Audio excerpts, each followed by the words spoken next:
Good morning! Magandang umaga! Gusto na mga lolo, lola, nanay, tatay, kapatid at kaibigan. Good morning! Today, ang ating recipe, ginataan, kasaba, buko, banana, sagod, gelatin, at ang pinitig. So, tara mga lolo, mga lola, let's do it!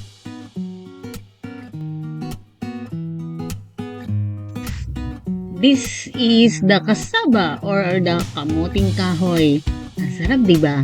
Bihirang makatikim ang Lola Miray.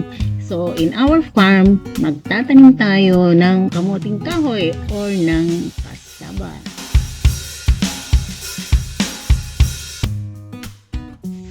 Ito yung pinitig.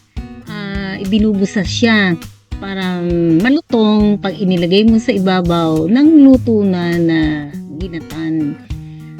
Bihira ito. Mahirap na rin umorder this time. Pero luckily, we have it today.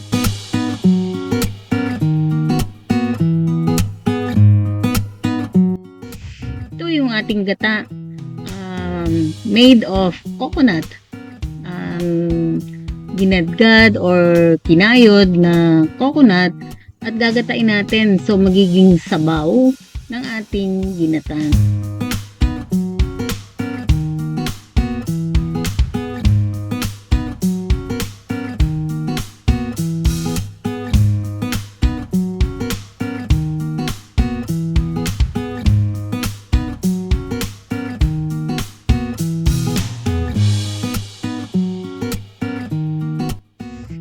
Ibang sangkap ng ating ginataan, ang fresh na buko. Wow, yummy! Favorite ng lolo at ng lola. Meron tayong sago. This one also is very good, especially sa halo-halo. And we have also the hinog na saging na saba. And of course, pagkatapos ng ibusa ang ating pinitig, tinatahip na ng sanse. To make sure na yun lang masasarap at tama ang masasama sa ating ginatan.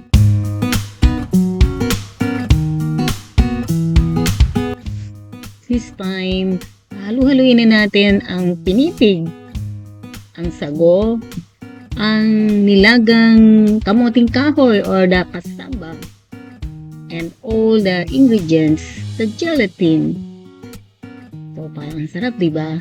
So, halo, Lola Miray!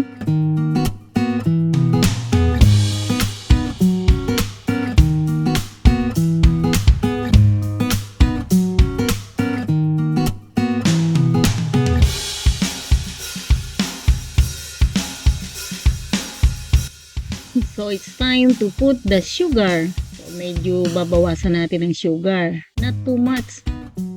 Maraming medyo mataas ang blood sugar. So, dahan lang. And of course, ang highlight ng ating ginatan ay ang binusang pinitig.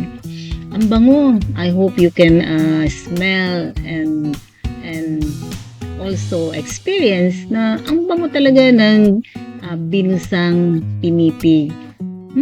Seems yummy. So, andito na ang Dikong. Siya ang ating tester for today. Tingnan natin kung papasa ang ating ginataang pinitig. Nandito na lang siya ho. So, tumadami ang ating tester for today. So, papasa kaya?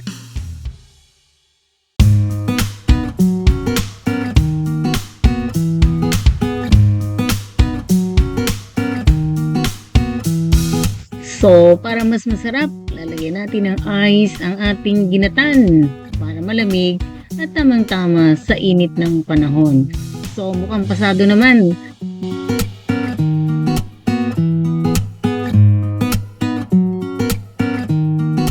Okay. Ako na, titikim na ako. Sige. Baka mamaya yung asukal ko, umunta na sila. Okay. Ito po ang ating ginatan. Napakasarap. Kasi ang nesty and honey.